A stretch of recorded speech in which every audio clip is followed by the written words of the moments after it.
It's the Unnamed Indie Comic Show with Skip and Ash, featuring firepower and east and west.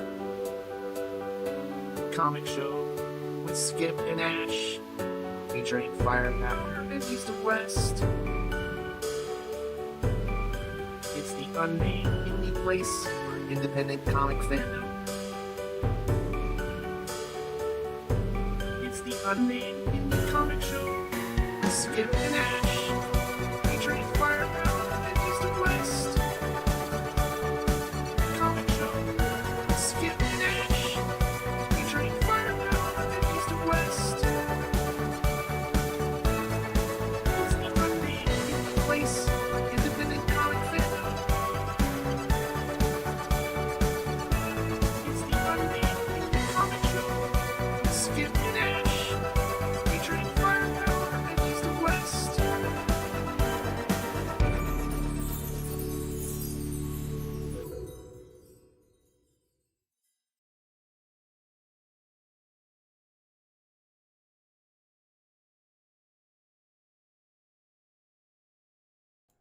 Three, two, one. What is going on, everyone? You are watching episode 19 of the Unnamed Indie Comic Show. I am Ash, venerable co-host to my partner in crime, Skip and Tosh. Thank you for joining me tonight. How you doing?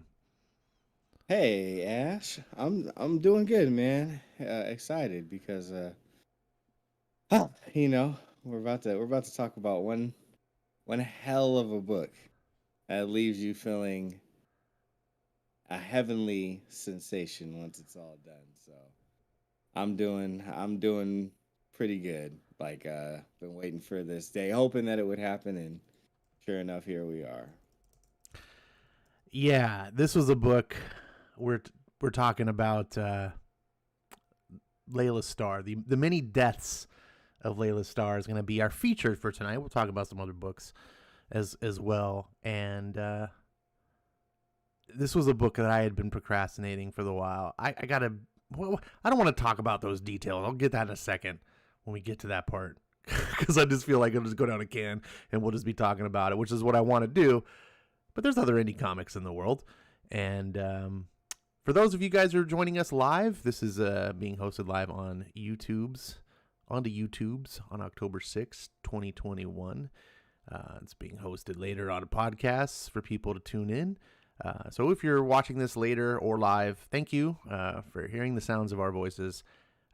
We absolutely invite you to come live, come in the chats, give us your feedback, give us your enthusiasm. This is a show that's really devoted to enthusiasm for indie comics. This is not really a critical show. I don't want to say that we're shills, but it's more of like an advocacy show. We find the things that we love, and we just put the spotlight on those and leave all the skeletons in the closet, if you will. There's a lot of stuff to complain about, but this is a fandom show, and so that's what we're kind of here to do, is share the love of the things we love. Sometimes, Skip loves comics that didn't hit home for me, and vice versa, or you guys in the audience, and then sometimes there are books that we both just go, oh my gosh, and then that's the ones that get featured, and that's what we're all about. So those of you who've heard that spiel before, sorry to every show could be someone's first show. So you guys in the chat, thanks for being here. Let's talk about first new comics that came out today, I guess we'll feature. And of course, I don't have that ready. Half a second, I'm switching over. Oh, there we go. I got to get that live for you so you can see too, Skip. Yeah, I'll take a peek. Here, can't you just telepathically see my screen through my eyes? We're getting there yet. We're on our way. There we go. I want to do things the old-fashioned way for a little while before we get the microchips implanted underneath and all that. Oh, you didn't get your microchip implanted yet? You know what? It's in here, but I think I gotta tap it a few times. It's been malfunctioning. I gotta call my buddy Bill Gates about that. All right. Well, don't sleep on any magnets. I will try not to, but I'm such a magnetic personality. Ash. It's Oh, hard to. nice. That's nice. This is why he's the star, folks. So this is it's a new comic book day. We do the show every other Wednesday is the plan, but sometimes maybe more. Who knows? Indie comics. I got filtered here. League of Comic Geeks. This shows it's a really cool web/app you can get on your phone if you want, or you can just look on your browser on your computer. It's a really great tool for seeing what books came out. You can create your own little like virtual pull list to keep track of the books that you buy and make wish lists. It's got a little bit of social features, so you could write reviews if you want, or just talk about books. Or it's got so many different things. You don't have to use every feature. Anyways, there's a section here where you can see what books came out. You can sort by different publishers if you're publisher centric. I have it sorted so it's just no Marvel, no DC. And that should be all indies. And so we just like to talk a little bit about some of the books that came out. We may not have read them, just kind of curious to see anything that caught your eye. So we've got, we got 14 books here on the screen. Anything here drawing your eyes, Skip, or anything you picked up maybe? Yeah, there was a few things. I, of course, with us continuing our coverage of Firepower 16, that everybody who's been covering the Firepower series since it started, definitely tune in for our next show, and we will be continuing our coverage on it. In order to do that and enjoy myself, I got Firepower number 16 by Robert Kirkman, Chris Samnee on art. We got Russ Wooten on the letters, and then good old Matty Ice, aka Matthew Wilson, on the colors. So I grabbed that, and I grabbed a righteous. Having trouble seeing it. There we go. A Righteous Thirst for Vengeance, #1 by Rick Remender, and I can't pronounce. Well, not that I can't pronounce it, but I don't see the artist's name from here. But I grabbed those two for sure. I will magnify that here. It Thank looks you, like sir. artist is Andre Lima Araujo. I might be butchering that a little bit. Sounds about right. It's a new crime series from the writer of Deadly Class, which Rick Remender. I like this cover quite a bit. It looks like a Takeshi Kitano film movie. I don't know if you're familiar. He did some Japanese Yakuza films. He's Japanese.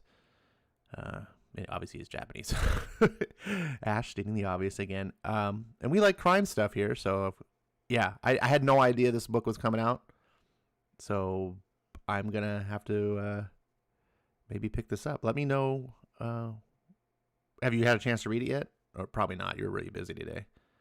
Yeah, I was too busy driving really far to pick up dope books and meet people that by the time I didn't have read any of my haul. So the only book that I got to read this week we will get to here in a little bit, but I will keep you, Ash. I'll keep you updated on that, and everybody that's listening as well as watching us live, I'll keep y'all up to date as well.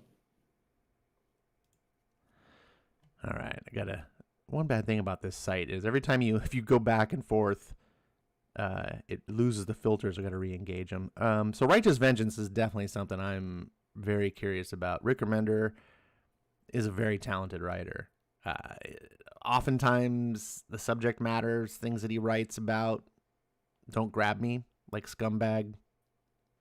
I was like, Deadly Class didn't win me over, but I really want to read. I've read a little bit of Black Science, and I've read a little bit of what's that, To Eternity? What's that?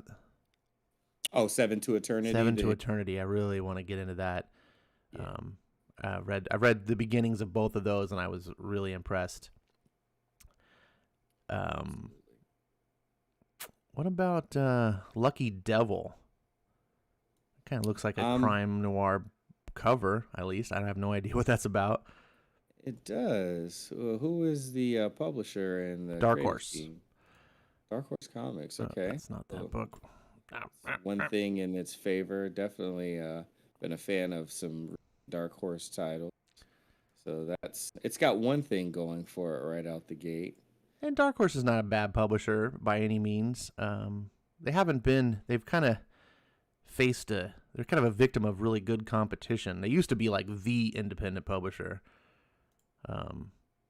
Nowadays you've got like Boom, Image has really pushed their way. I mean, Image obviously started off as an indie company, but they were really trying to be like Marvel and DC in the beginning, and now they've really embraced their indie side. Let's see. Let me try if I just open a new tab so I don't have to keep doing that. There we go.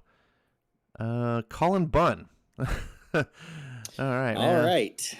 Moving along. You know what? I will say this, and like the last Colin Bunn book that I read was the Cyberpunk 77 Trauma Unit book. It was a 4-issue miniseries that he did. Nothing that I've ever read from Colin Bunn before has ever left a good taste in my mouth, and I was actually very impressed by the writing as well as the art on that last book. So Cullen Bunn has earned one more shot with me. I don't know if I'm going to spend it on Lucky Devil, but he has earned one more shot, so I will give him that. Yeah, you know, sometimes, look, the guy has earned a place as being a comic writer. He writes, I don't know if there's anyone more prolific currently in comics right now than Cullen Bunn. I think that guy's writing a dozen books, if you were to count them all up. Him and Greg Pak are sort of like the workhorses. They're just all over the place, writing tons of books. And the fact that they can even write stories, I'm like, at least there's something to be said about that. I have to wonder if a writer of that like that could sit down and say, you know what, I'm just going to focus all my attention instead of, you know, doing assembly line writing, just actually put something out. Who knows? You know, Greg Pak wrote, speaking of someone I think of like Colin Bunn is Greg Pak, so that's why I'm doing this. And he wrote Planet Hulk, which I found was astounding. It's my favorite Hulk story I've ever read. So sometimes, you know, you can hit home runs. True. And you got the lot, of course. I did. Issue number 4 of the lot from Bad Idea Comics by Marguerite Bennett. I forget the artist on that title, but some of the most like striking art. Who was it? Renato Guedes. I'm sure I'm butchering that too. Yeah. Hey, I think you got one of those right. So that should be good. But another Bad Idea comic, noir, modern day noir tale about a young lady who works her way up and comes to head this a small division within a movie studio. She's granted like a certain range of things that she'll manage. One of them is this old lot that has kind of been shut down. She goes and gets on the grounds and finds out that there's some kind of old stuff filmed back in the 60s and 70s, and ultimately like people lost their lives while filming some of those projects. And as she starts to get curious about it, something starts to be even more curious about her and begins to kind of haunt that place yet again, and it sends them on a whole journey of trying to figure out what's after them and how they can stop it and who else might fall victim to it. And it's not exactly what I thought it was, but I'll say that it's that, but in a good way. So check it out. If you got Bad Idea Comics accessible, find them online too. And the art, it really, really will like jump out at you. It is for it to be an all black and white book. It is very, very graphic. Yeah. I don't know what I was about to say. Yeah. And then got nothing. Yeah. This is really difficult. I can't talk and operate at the same time. It's a really chore. The Me You Love in the Dark is a book that I really want to check out because I really, really liked Middle West. Mm-hmm. and it's the same art team and it's Scotty Young writing and I forget the artist. Good thing we got the internet right in front of our face. Jorge Corona. Okay. And I just super charming. Middle West was like a great kind of dark fairy tale, and it just very different. Very much enjoyed it. And I was like, oh, I'm gonna get this book when it comes out and be on. And then it kind of came out, and I missed it. And then people were just like, eh. Everything I've been hearing about this book has been meh. However, the reason I'm mentioning this is because it's number 1 here on the new comics list. This order is sorted by the users who use this site, how much they add it to their pull list. So even Firepower's number 2, which is pretty cool to see. I'm loving that people are respecting the Firepower. But this is number 1. So I guess a lot of people are really actually onto this book. I haven't had a chance to read it though. I've heard people talking about it as well, and also haven't had a chance to read it. Of course, the title sticks out because it's kind of it's a provocative mush of words that don't seem like they belong in that sequence. But there's something more to it than just the title because people are into it. So I'm curious enough at this point to at least pick up some copy of issue number 1 next time I go into a shop and see if my curiosity rewards me. This Chicken Devil's got an interesting cover. It really draws me. And the title, yeah. Chicken Devil. I know nothing about it. It's Aftershock. Chances are I won't even see it on the shelves because it's probably have this really small print run. Anyone's out there that happens to read Chicken Devil, let me know because we need to share the word about indie books. It's part of the plight, if you will. Just that's why we do this show because there's so many books out there and comic readers just don't know what to read. What about this next thing? There's a new AWA book out here. It's called Out. Has some German Nazi motif. Looks like it might be some sort of escape from a World War II concentration camp or something.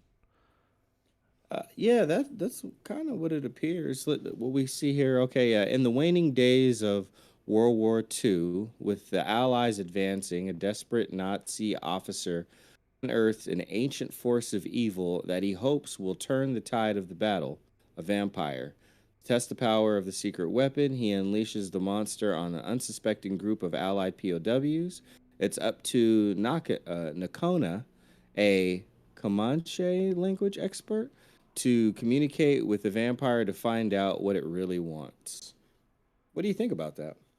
Well, as soon as you add the last parts, it kind of you go, oh yeah, the Nazi camp, and I go, oh, not vampires and Comanche, language. They did that. They used those linguistic. I can't even say that now. the linguists in World War II. Sometimes for trying to decipher codes or speak, I guess having any Native Americans that were in the military. I don't know. I don't even. Can't talk today.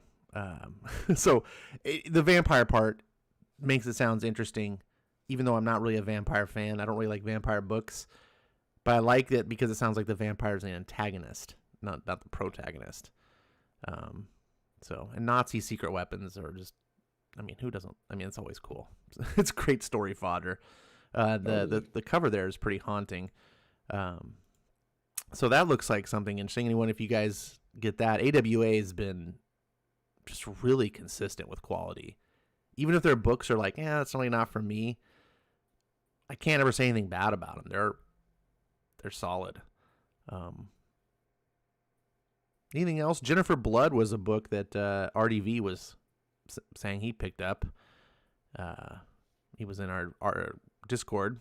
Those of you who are interested in being part of the Discord, just check down the comments, or not the comments, the information section below on the YouTube. There's information again on the Discord if you want to participate. He really liked it. I look at that cover and I say, of course he did.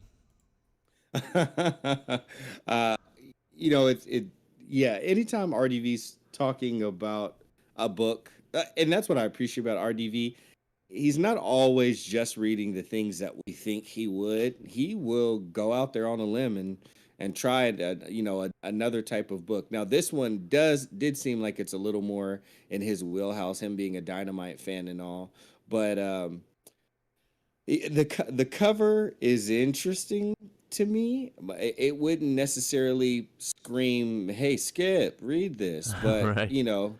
I owe it to RDV, as he asked me about titles and I throw some at him, and like 45 minutes later he's read the whole entire run and he's telling me all about it in detail. I don't know what kind of speed reading voodoo he employs, but I owe it to him to try out a few more Dynamite comics. So I'm gonna take a look at He it. is a super speed reader, but I have to hand him the credit where credit's due. RDV, he has a very open mind. Like, he will try new things. He doesn't. He's a lot more open sometimes than me. Like, sometimes I feel like I get very jaded, and I'm just like, that looks dumb. I'm not trying that. um, so There was a Pirate Queens up there a little bit further scroll up. by Bad Idea. Peter Milligan and I believe is it Adam Molina? It is. Yeah, I mean Yep, you nailed it. it was a hey go. It's almost like I read the book or something. um I was honestly more interested in the book just based off of the fact that it was coming from the Bad Idea imprint and everything I had read from there. Similar to what you said earlier about AWA, it was a similar sentiment. Like the stories themselves were just quality, and of course, we've gone on record about the quality of the actual physical books themselves. But I was definitely it was a very pleasant surprise. I had come off of reading Peter Milligan's The God of Tremors, and I said, let me keep the good times rolling, and I ended up liking Pirate Queen even more than I liked God of Tremors. So same deal. I definitely highly recommend issue number one. Like, by the time I got to the end of it, it was a very awesome, like, rising pace of like, okay, this is interesting. Okay, wow, it makes a lot of sense. Like, everything makes sense about what's going on in her life, and then where she ultimately arrives at to start her journey for the rest of the story was pretty badass. Awesome. Well, you know what? I gotta tell you, this Aftershock Comics is a studio that I've kind of dismissed as just whatever, just like a D-list studio. And I don't know, maybe I should start paying some attention because they had some books that are sounding interesting. Seven Swords is a book that I know our boy Zach, not our boy Zach, sorry, other boy Zach, not the Zach that everyone seems to know in the comics. Anyways, Zach knows who he is. Really loves this book. Like, he was pretty high on it. But this other book here, Almost American, this cover is really grabbing me. It's kind of got that old From Russia with Love kind of style art there, and based on the real life story of intelligence operatives Jan Newman, who fled his native Russia and found himself marooned along with his wife in America.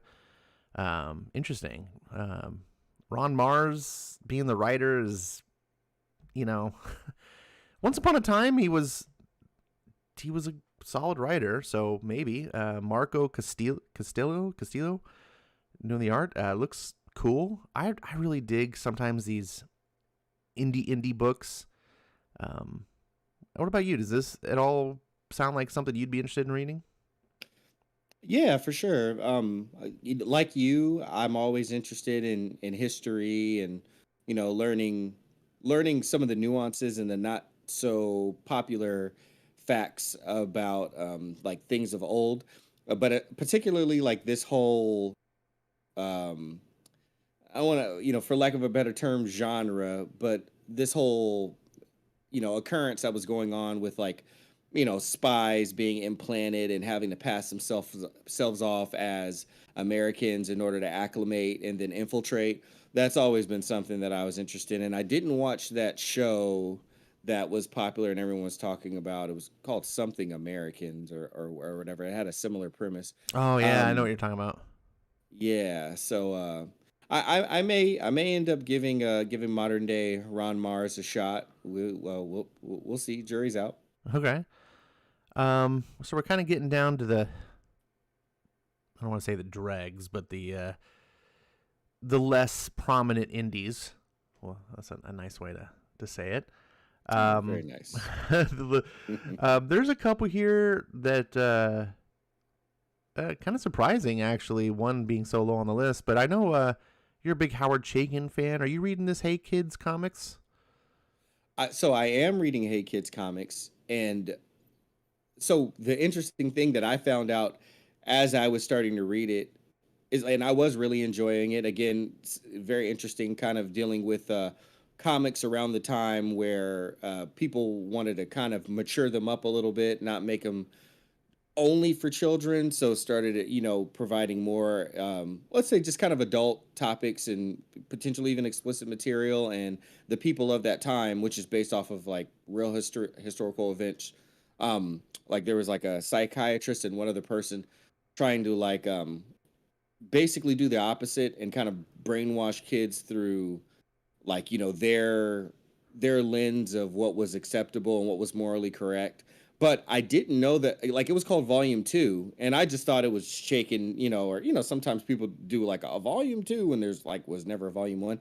Apparently there was a Volume 1. So I paused reading it so I can go back and read Volume 1 of it, which is available for unlimited on Comixology for anybody that is interested in such a thing. And if you're a Howard Chaykin fan, you can read some unlimited Howard Chaykin on Comixology. Go check it out. Yeah. So now, speaking of Comixology, that was a nice setup you did for me. There is a book that had just come out exclusively on Comixology. That might explain why this is so low on the list, because digital is not a big deal, no matter how much some people say they want it to be. But Scott Snyder, of former DC fame, you might know him from his Dark Knight's Metal, his New 52 Batman run, and artist Greg Capullo, who's been a superstar for over 2 decades.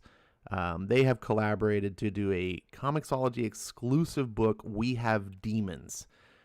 Now, I actually had a chance to read this book, so this will be another good segue. We can talk about maybe a couple of the books that we've, since the last show that maybe we just want to give a shout out to. There's no multiple covers on this because multiple covers don't matter on digital books. Surprise, surprise. This was a very interesting book for me. I'm a Scott Snyder fanboy. We've talked about this. I know that he doesn't really resonate for you. Greg Capullo, of course, I'm a massive fanboy. I love his art. This seems right up the alley. This book had a lot of words. And I don't mean that in the like, I'm one of those people who don't like to read. I want just pictures. Scott was really indulgent. Like, he was really verbose. And it reminded me, actually, especially with the Greg Capullo art, of those old Spawn comics where McFarlane, we'd launch Spawn, and I just found it hard to stick with the book after a time because McFarlane was so wordy. And like I said, it's not about the words themselves. If you have something to say, like Frank Miller can be very wordy, Chris Claremont can be very wordy, but you're just like, it's like being at a buffet with like great food. Like, you just can keep stuff in your face. When it's not good, words are bad. And I don't know. I enjoyed the book overall, though, so I do want to point this out to people. I am definitely going to keep reading this. If you have a Comixology Unlimited account, you'll get these as a release, and you can, read them at your pleasure, or you can purchase them digitally if you care about that sort of thing as well. Like I said, I did like it. I didn't love it. So I say that with a caveat. I also know that Scott Snyder, for me, sometimes takes several issues, both his Undiscovered Country and his Nocturna books that I'm reading, and I'm still collecting, and still very much enjoying. It really is about issue 4 that it like kind of, that's where like Scott can like put his hook in. He does take a while getting there, so some people may not want to give him that chance, but I'm going to give him that chance because I know he's done it before. So, and once you have the great thing about the Comixology Unlimited account, I don't have to worry about going to the store and dropping $3.99, $4.99, $5.99, or whatever, taking it home, reading it, and going, "Oh, this sucked." You just pay $5.99 a month, and you have unlimited books. And if you read We Have Demons and it sucked, you didn't pay any extra money, But I definitely don't think it sucks. I definitely think this is a wait and see. And I encourage people, if you are a Scott Snyder fan, Greg Poole, this is something worth reading. What about you, Skip? Any books since last time we had the show that you want to shout out?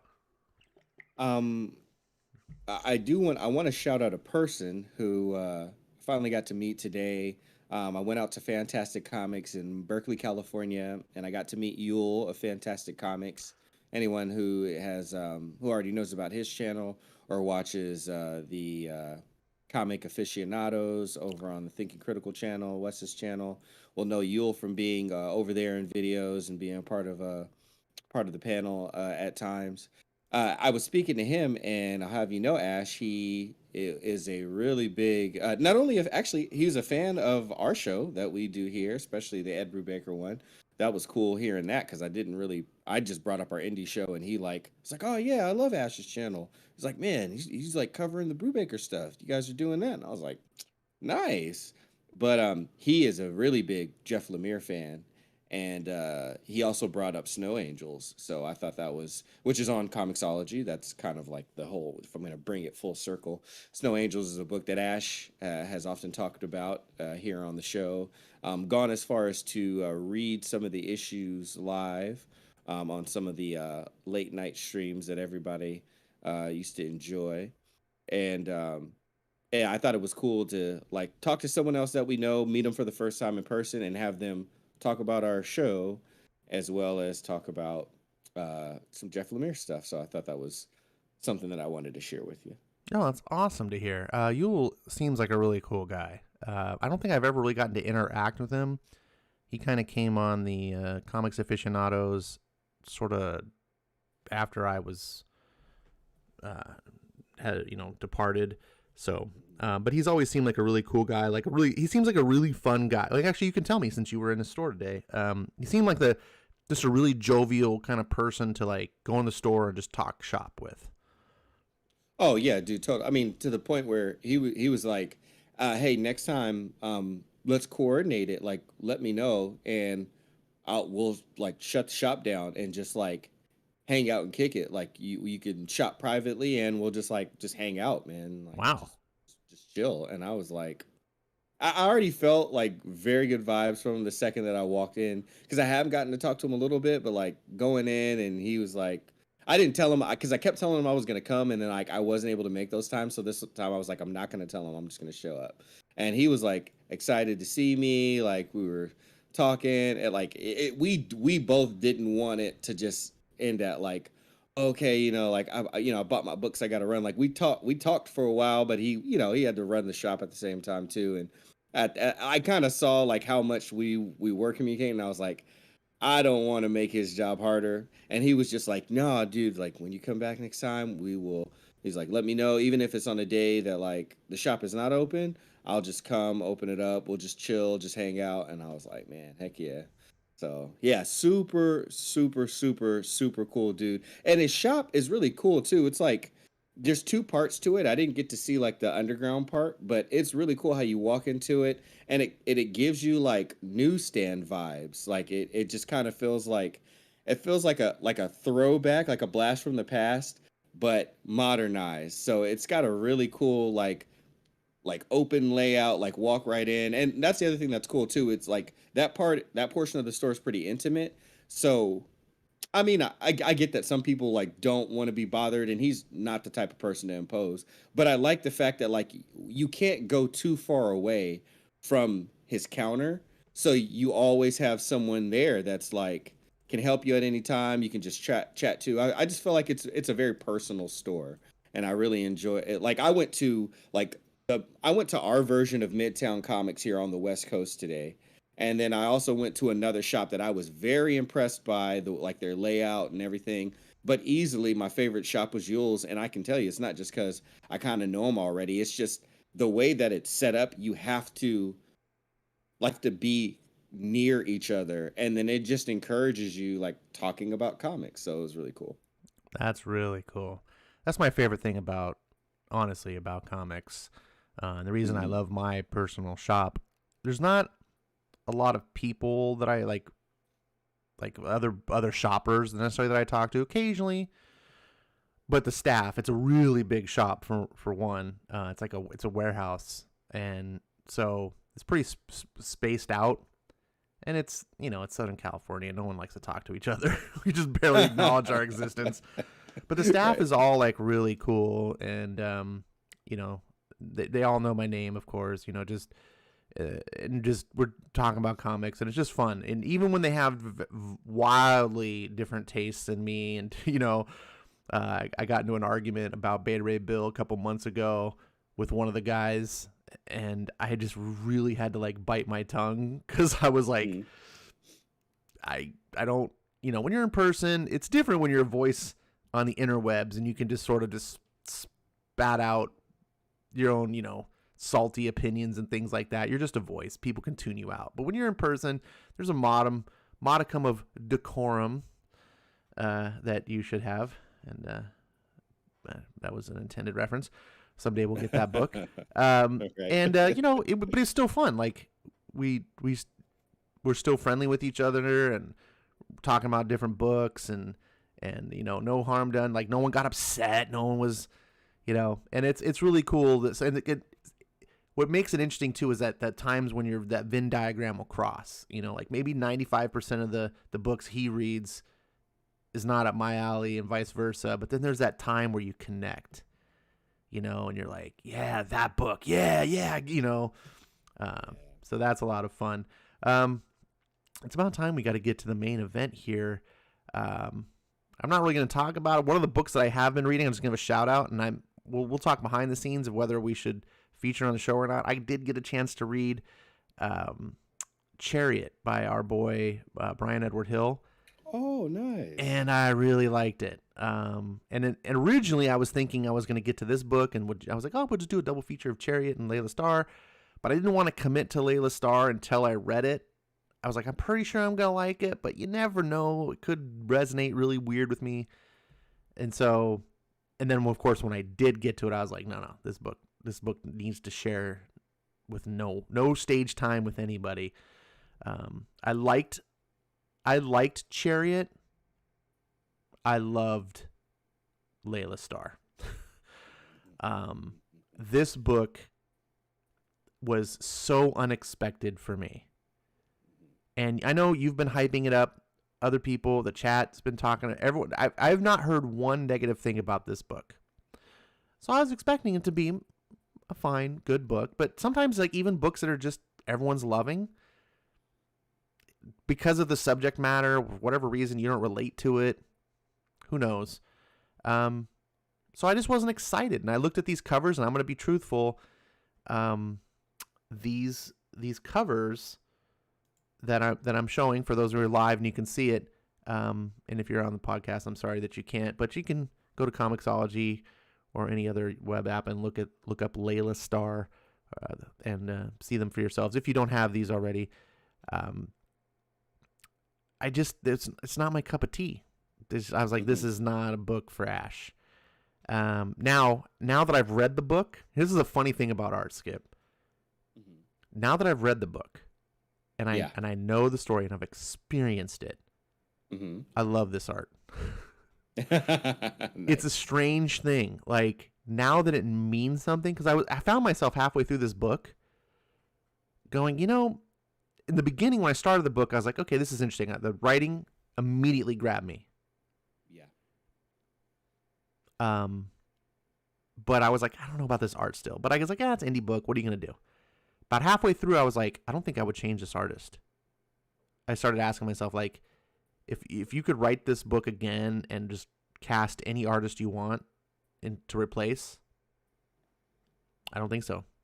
Now I don't want to hog the mic on this at all, by any means. This is our feature book for today. We're going to talk about it. This, I believe, Skip, you said is your book of the year. Easily my book of the year so far. Absolutely. All right, so I am going to kind of let you direct the conversation. Talk out the book however you want. I do have digital. If you want to display anything of, I got digital copies that we can display. If you do want to show anything on screen, let me know. And ask me any questions you want about the book. Talk about it. We got. We'll take this. Another 45 minutes. Devote some time. Sound good? Sounds good to me, my friend. Oh my gosh. So, first thing I want to do is I want to, as we talk about, we like to give credit where credit is due. HR the Vocal, formerly FF2, especially at the time that this book was coming out. Thank you so much for recommending it. You made mention of it. I had said that, me being a fan of Rom V, I was interested in it. The thing that actually kind of deferred me from just picking it up when it came out, because I had seen that it was coming out, was the same thing that had kind of put you off at first, Ash. It was the art. As though I did enjoy the colors, because I am someone who's really into to colors. Mm-hmm. The style of the lines were not. I don't want to say I didn't like them flat out, but I just was like, that wouldn't be my first choice for the type of art that I want to view in a book per se. Right. But like you mentioned early on, it was the like, as I got into it, and I would say immediately after the second page, I thought the same thing. I was like, I would not actually change this artist. I see what's going on here. This is a recipe that you don't want to take out one of the ingredients and try to swap for something similar, or even something that would be considered better. It could potentially throw off the whole dish. This Exactly. Great analogy. Right, thank you.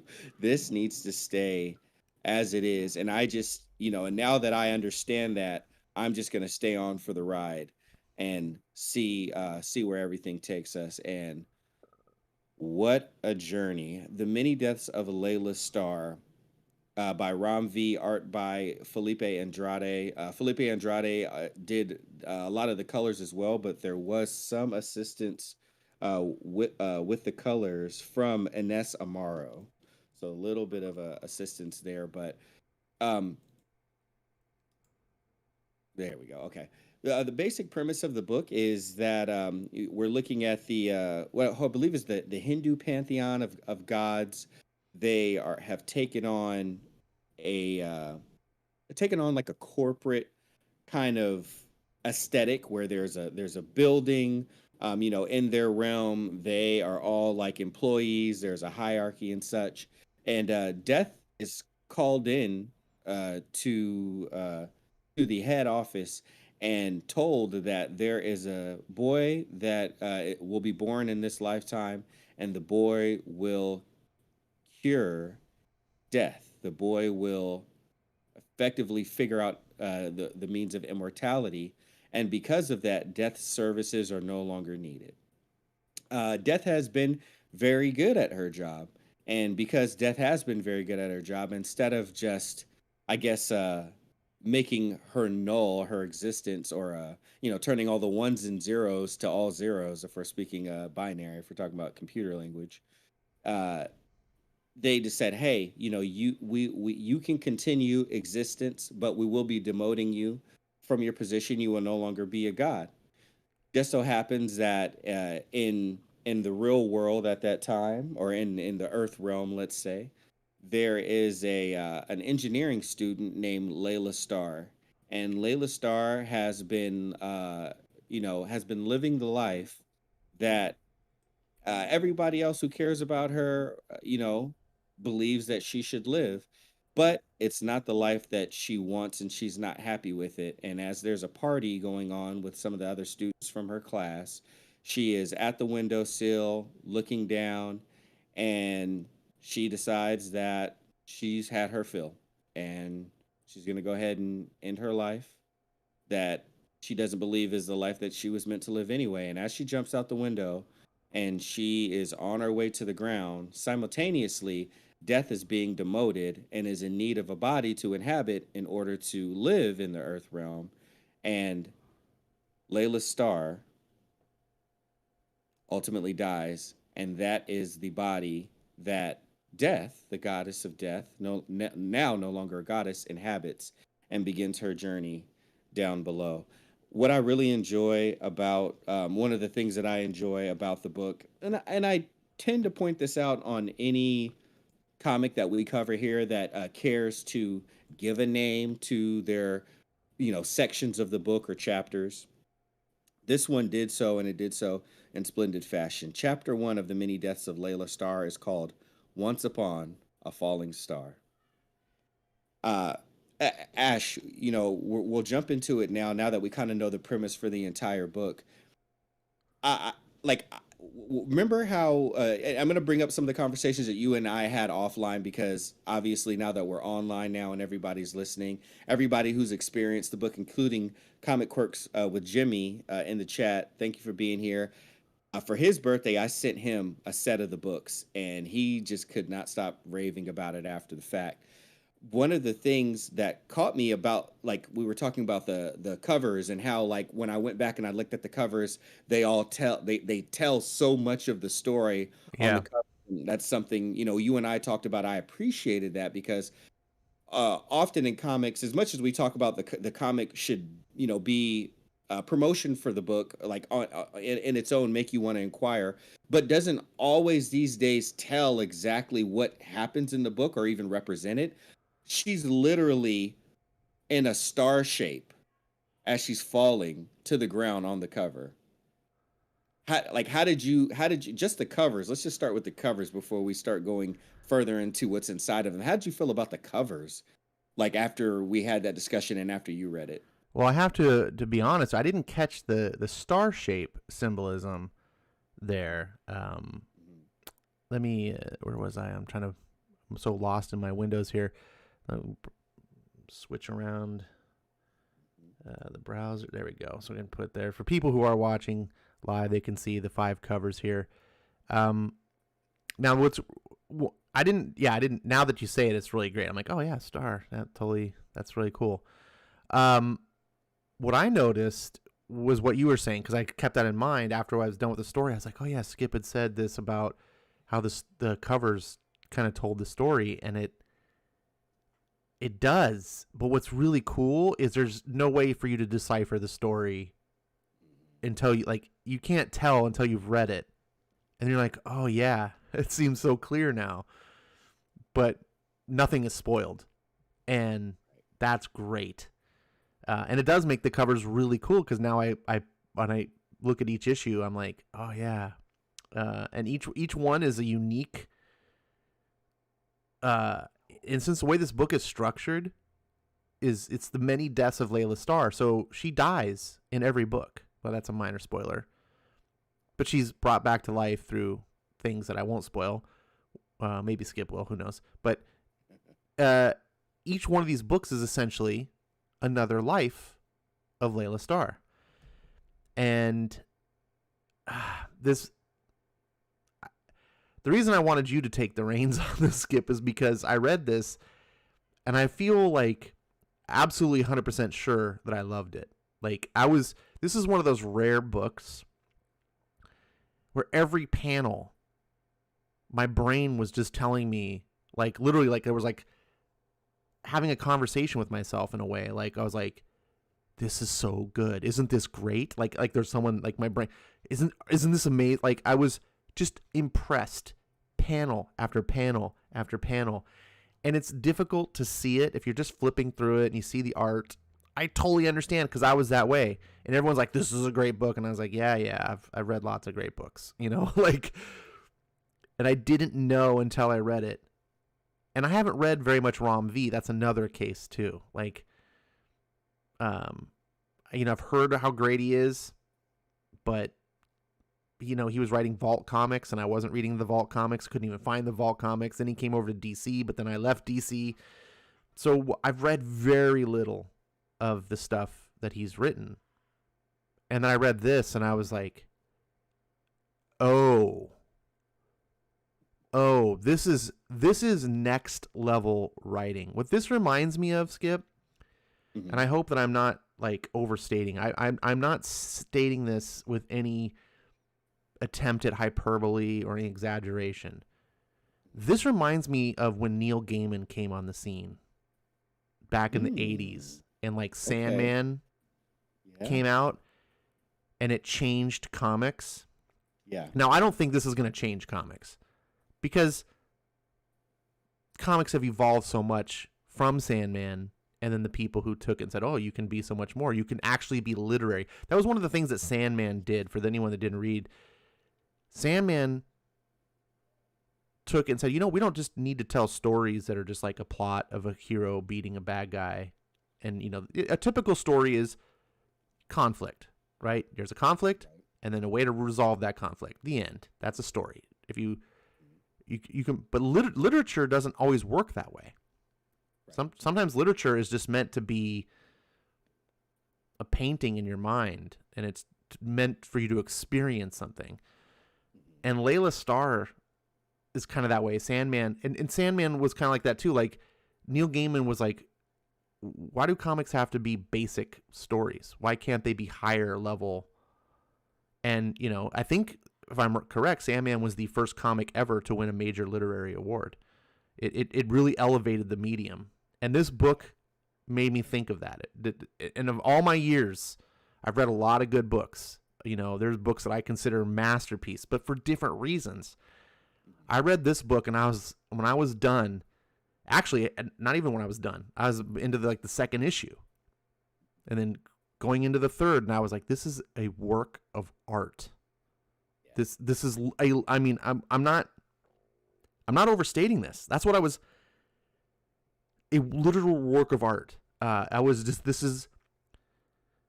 not going to say this is my favorite comic, because I have different things that I value out of books that I want to see.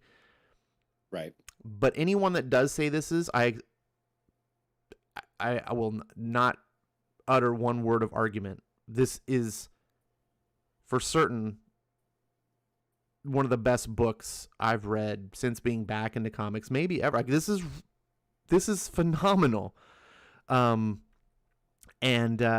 it's just in a different realm. Like my number one book, we've talked about it. We'll hope we get it back on the show when they come back, in production, was ULTRAMEGA. Yeah. But ULTRAMEGA is more of a comics comic. This is transcending comics. I feel like this is Rom V doing what Neil Gaiman did and said, we can just be literature. And his synchronicity with his artist. That's why I was saying when I was reading these books, this artist, this is what you normally don't get unless you have a writer who is also the artist. Mm-hmm. It's one of those type of levels where the artist is so connected with what the writer's doing, or the writer is, or the artist is just on his own level of talent that he's elevating what the artist is. I don't know. I don't know how this came together. I feel like I'm hogging the mic again, but yeah, I loved how these covers are. Now that I've read the book, before I was just like, they're just pictures, and now I'm like, oh yeah. So let me stop talking and let you get back on. No, this is what I want. Like, I want you to talk like that. Like, we're both just pretty much going to be gushing over this book now that you've read it, and like we feel a similar way about it. I'm totally there with you. I feel like the book, I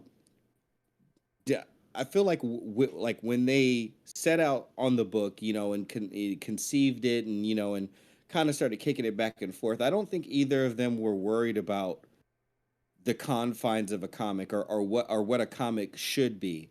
I think they were more interested and inspired by what it can be or what you can do with the medium if you just pour your heart into it. And that's what this book feels like. This book feels like a love letter to life. Effectively what we have here, we've got really three main characters in the book, right? We've got Death herself, and Death is inside of the body of Layla Starr, a person who has given over their life, because like I said, they didn't feel like they were really living what was supposed to be their life anyhow. And through Layla's sacrifice, Death has an opportunity now to learn about life through the lens of people that have to live it in a finite fashion. Prana shows up. That I would say that's the we could say four main characters. Death and Layla kind of put as one and the same, but there are distinctions, and I think it isn't. The details of this story are important. That there are enough broad strokes in this book, and tell me if you agree. There's enough broad strokes in this book that you can take the broad strokes and still get such a large benefit and experience from the book. But if you really care to sink your teeth into the details, there's more to be had from this book. Did you feel that same way, Ash? Yes. As a matter of fact, that's when we talked earlier offline. I was like, you take the reins, because I read this, but I feel like I'm still digesting it. I feel like I need to read it again. And I don't say that in any sort of negative sense. It's not because the book is confusing. Sometimes narratives are just like, they didn't tell that in a very good way. I'm not really sure what was going on. But because it is so deep, it's multi-layered. And I don't know why. Maybe it's because of the Indians side of it. But this book really reminded me, this is going to seem like a weird reference, maybe not, but this book reminded me of The Matrix. Oh, yeah, expound. Like what was it about it that like you found parallels between the two on? So the Matrix is a story about reality and existence, right? And what is it? Now, this is not at all a story about living in a virtual world, but it is a story about life and existence. And the Wachowskis were very well-read people on various religions. And in the Matrix sequels specifically, which I know some people tuned out of, they're like, they got lost. Well, I love them. They incorporated a lot of Hindu symbolism and mythology and things like that.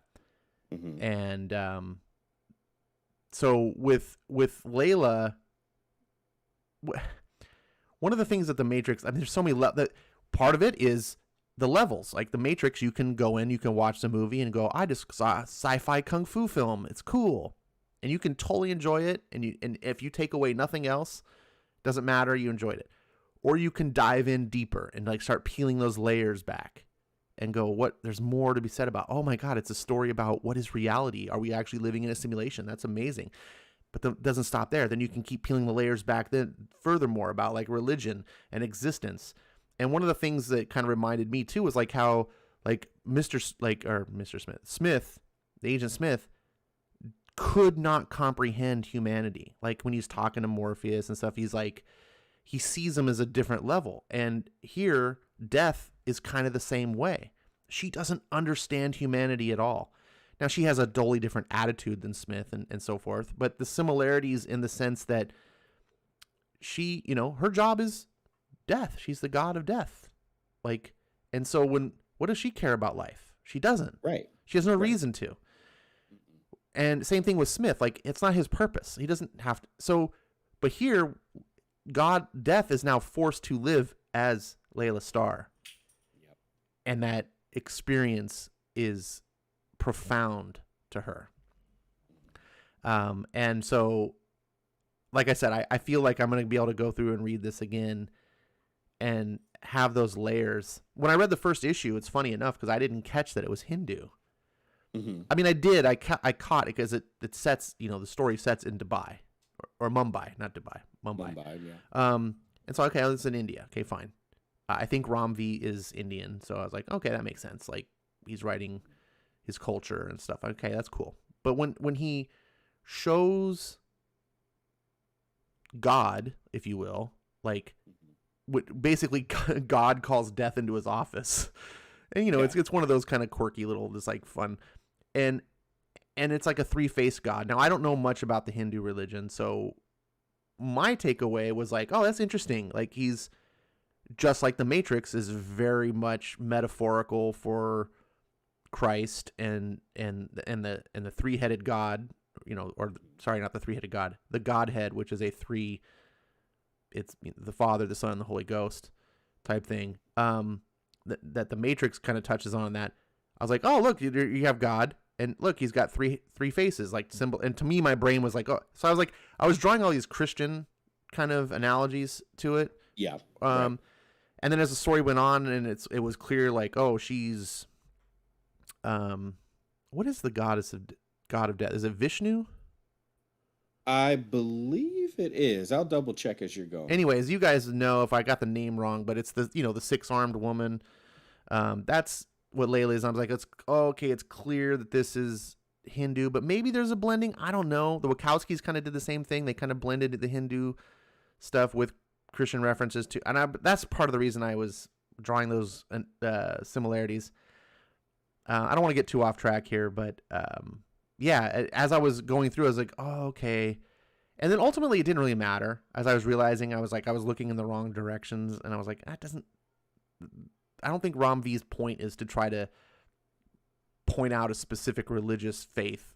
It's more about life. Is really what this book is about. Like, and you said it best, I think, that this book is a love letter to life. And ultimately what's interesting is that he uses the subject, his protagonist in this book is death. Yeah. Right. And ultimately, first of all, in the beginning, death doesn't understand life. And it's only through death can you understand why life matters. And she goes on this journey, and it's so profound. And it doesn't use a drop of exposition. Like, that blows my mind. I was, earlier we were just talking about, Scott Snyder. I like Scott Snyder. He's a fun little storyteller. I really like his imagination. But dude relies on mountains of exposition sometimes to tell his tales.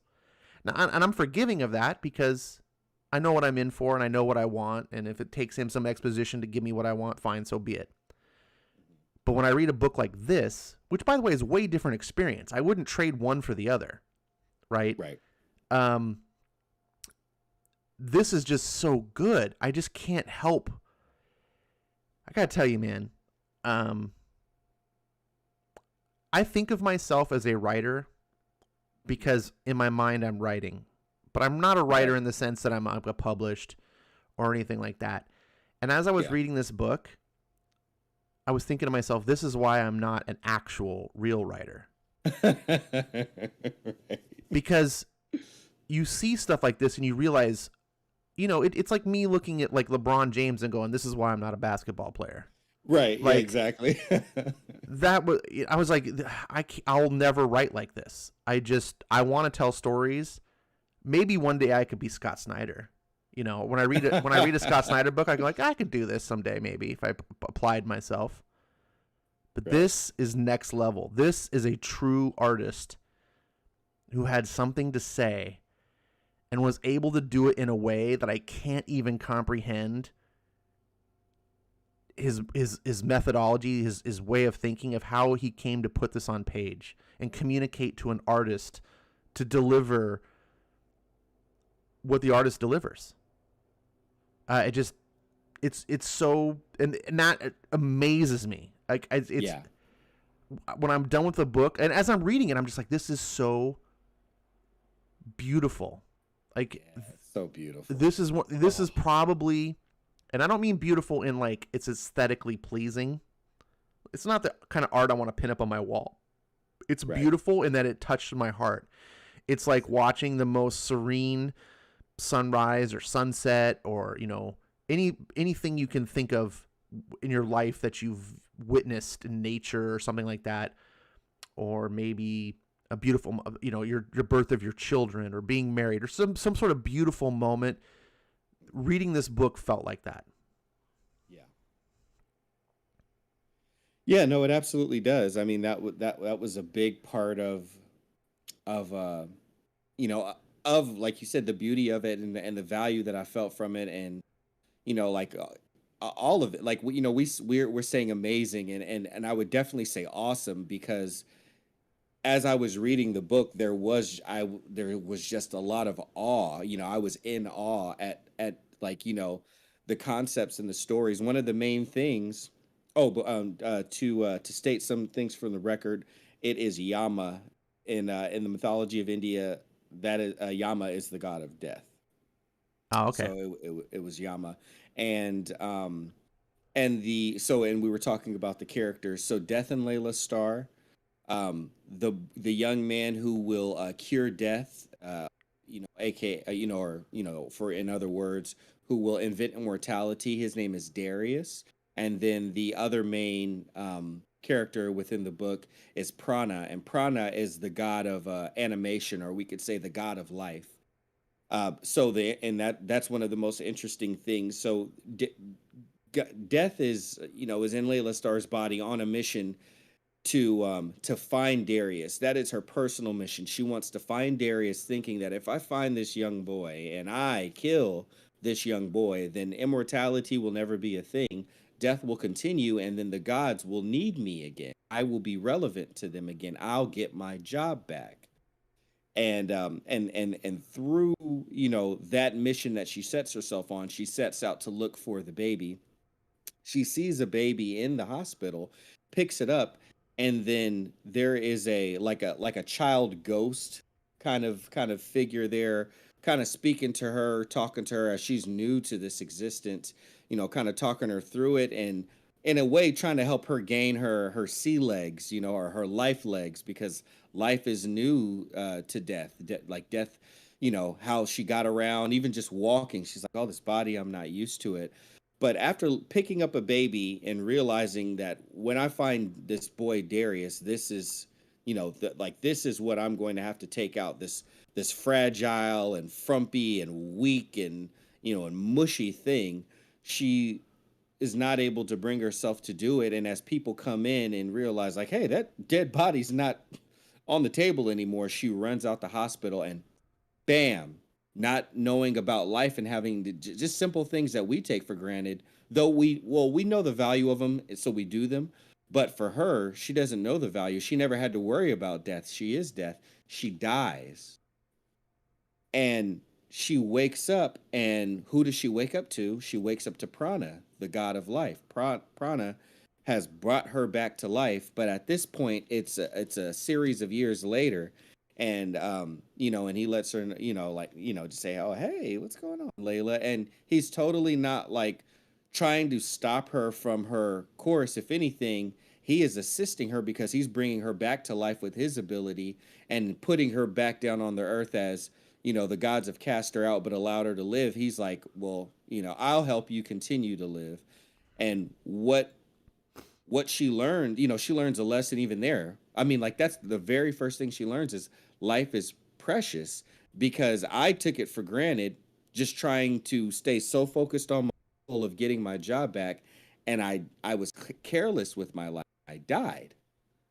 And Prana, brought her back to life. But at that point, he also lets her know, like, hey, you've been dead for some years now. And she's like, oh. So as she's, brought back to life and going to go back down there, now the boy Darius will no longer be a baby when she goes back and tries to find him. Now he'll be like a young boy. And that's where we set off in issue number 2. And that theme kind of continues. So Ash, kind of, even within that, I wanted to ask you, like, what were some of the other like lessons, that death, through Layla Starr's body was like learning along the way? You know,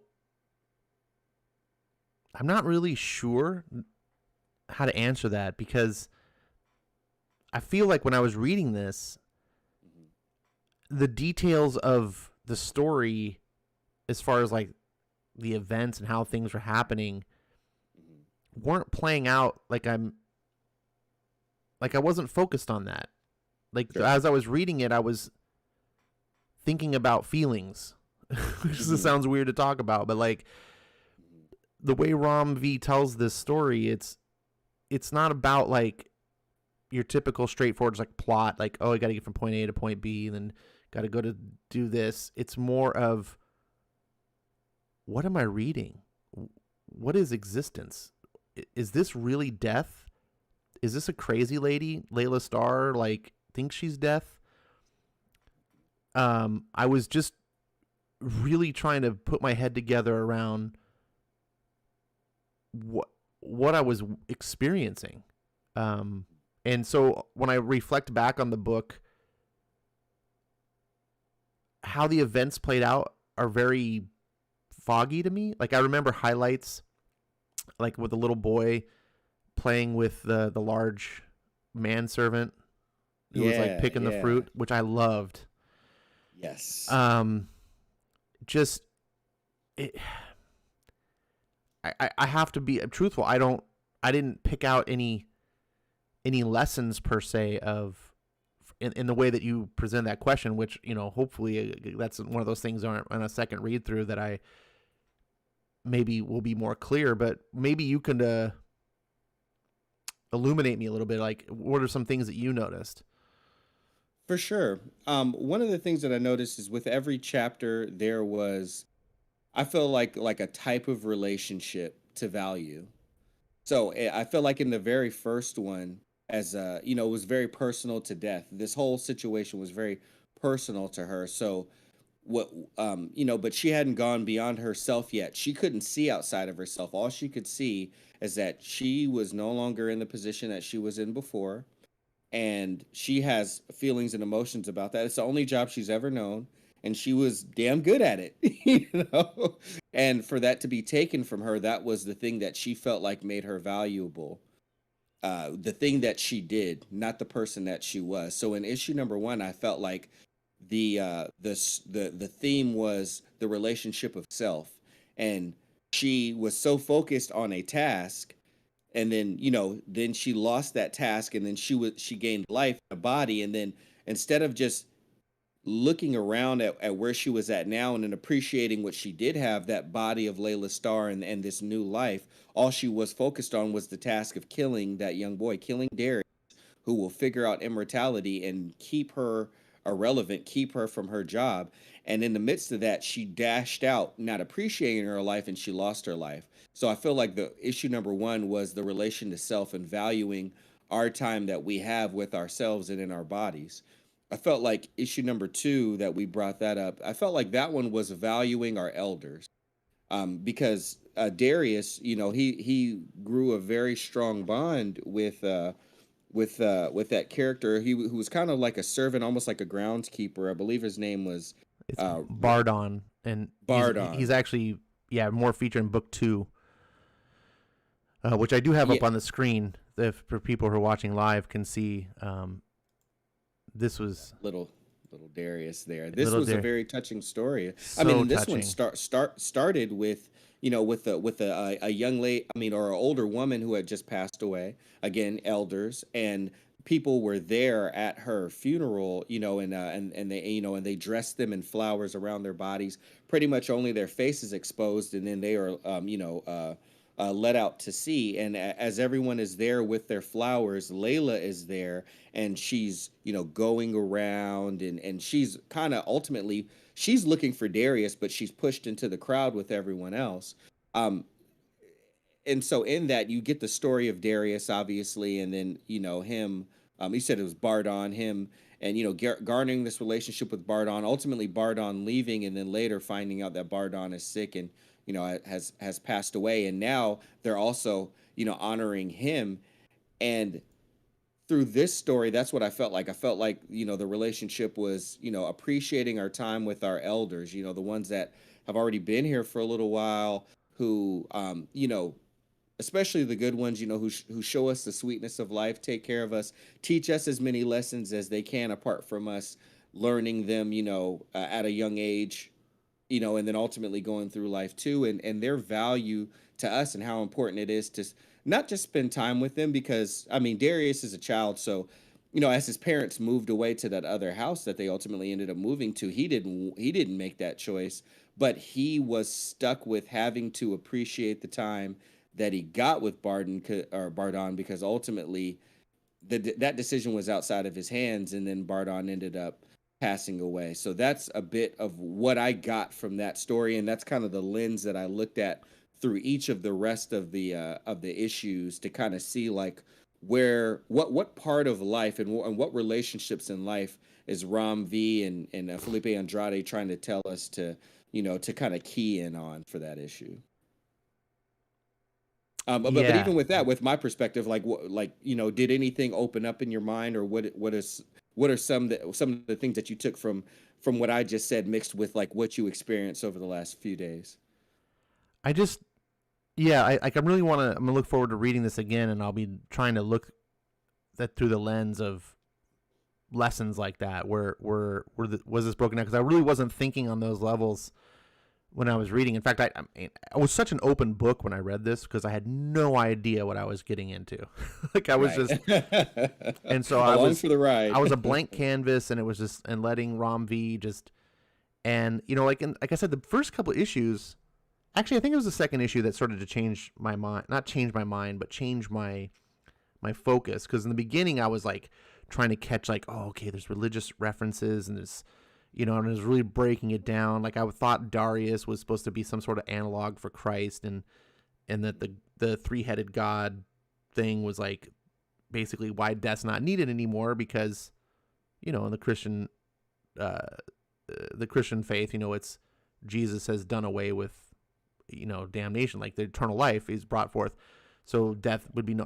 My mind was going in different directions, and that was kind of distracting me from what the story Ram was trying to tell. And I'm glad that he was able to keep it clear, and I had to shake myself and be like, okay, well, I was looking at this. So in the second book, it starts to become clear that that's not what's going on, and I started to be able to really absorb it more. And I was really just more of like, what is this purpose? It seems to me that this is really all about death, and she has something to experience. And she's obviously, she wanted to kill Darius. She had an opportunity, she didn't, and now she's wandering Earth, constantly dying, but yet still kind of coming across Darius in each story. And I'm like, what is that purpose? Like, and I just wasn't sure what to think. Like I was just kind of, I guess, floating in the water and just absorbing it all in. Like, I did want to talk about, unfortunately, we don't have time to do the traditional thing. Like when we do like a comic book like Firepower, we can just break down the whole issue and talk about it. This is a 5-issue story. We would be here for 3 hours. My gosh, yeah, we would be here for so long if we did. Yeah, if we took that approach. Right. So we're not going to be able to do that. But I did want to highlight, and Skip, if there's any particular part you want me to zoom into to show. But there was one page. This is where the book really started to like sink its teeth into me. I was already like, this is amazing. But this scene here, where Death is walking, she's on the beach, and she comes across Darius, who, unbeknownst to her, had just been to the funeral, or getting the flowers or whatever. They're gonna do the funeral for Bardon, and he's on the beach and he's all sad or whatever. And to her, it's just some boy. This is 8 years later after she died, so she's not recognizing that baby.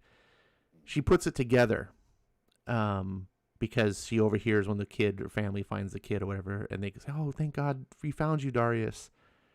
And then the text goes, "Darius?" She says his name. Darius. Then the water's chill creeps up her foot, and she remembers Kaw's words. Kaw's this crow that has come to her, which is a great name for a crow, Kaw. Like, yeah. And she can talk to the crow because she's deaf. Like, the rules of reality don't work the same for her as everyone else. And so she talks to the crow, and the crow is, of course, when in talking to her, says things to her like, well, I kind of in a roundabout way work for you because we deliver the souls to death, and everything. So they have these words I won't go into, but she had a, that's who Ka is. And so she goes into the water, and the book had previously talked about how the water, like the ashes go in the water, and the oceans hold all the memories of everything. And so she's now, the imagery is like, looks like souls or some, apparitions or whatever, pulling her underwater. And the text continues to read, she remembers about the memory of all the things committed to the water. She feels the countless hands of the souls that she reaped as a god, now pulling her under. She went intent upon reminding her of her own mortality, or perhaps it was only a riptide. Who is to say? And then the frame ends with just dark water. And then it goes on. Now, there's a good pause here, which is great, just masterful storytelling in comics. But I'm not going to get down to the whole breakdown of how comics, but how it ends on the last frame and goes on to the next. So she's kind of being drowned, taken to the water. There's a couple different points here that really were getting me. Because number one, I was like, okay, this is death. She's a god of death. She's all these things. And then this made me think, is she really death? Are we reading a story where she actually is death?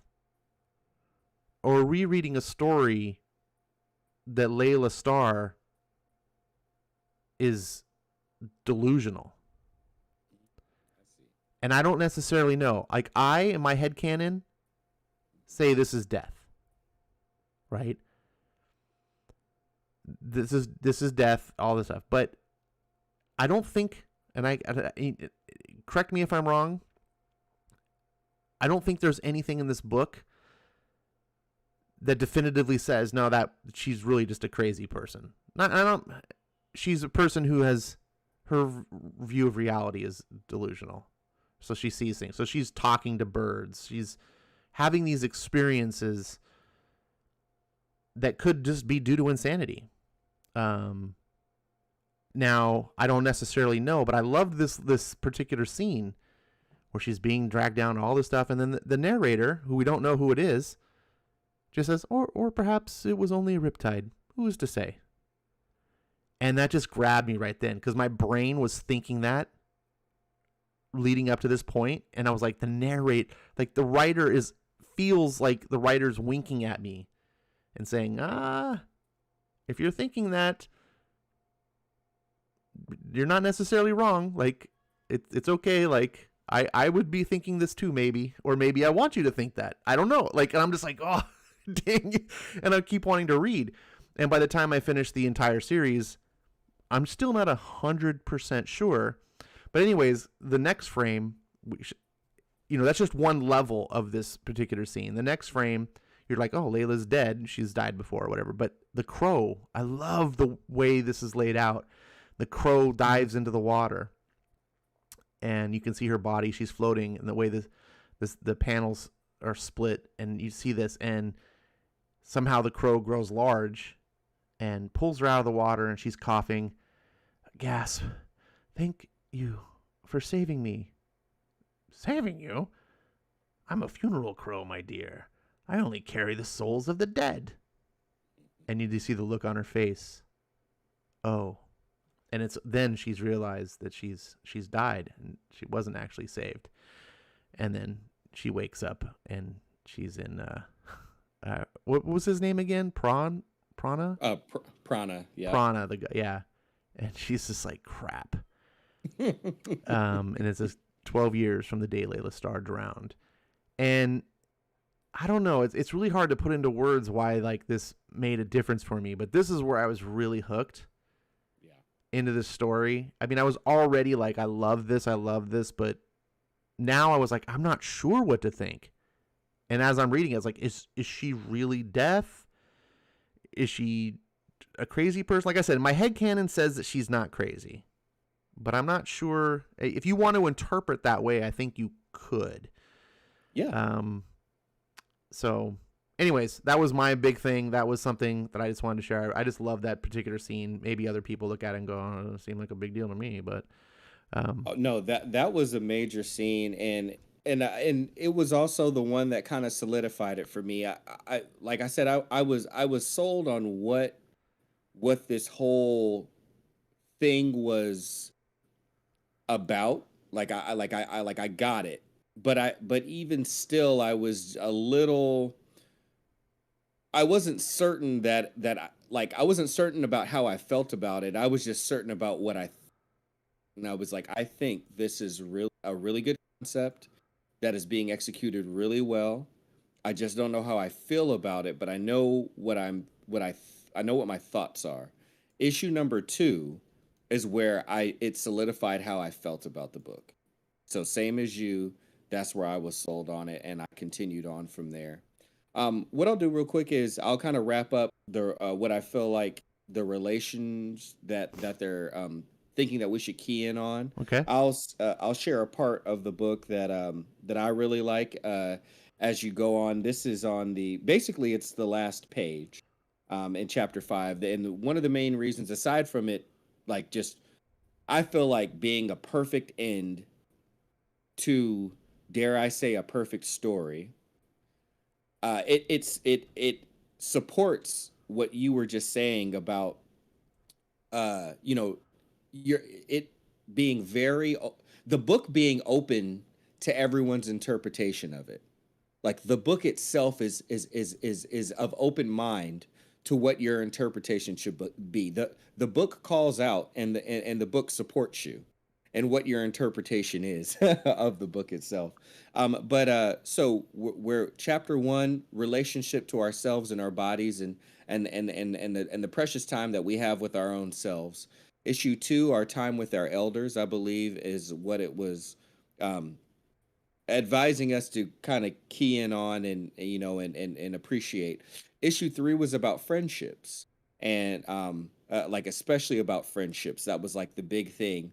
And as Darius is, Laila is learning and growing about life. Darius is also growing in time. The time jumps that we get from Laila passing away and coming back.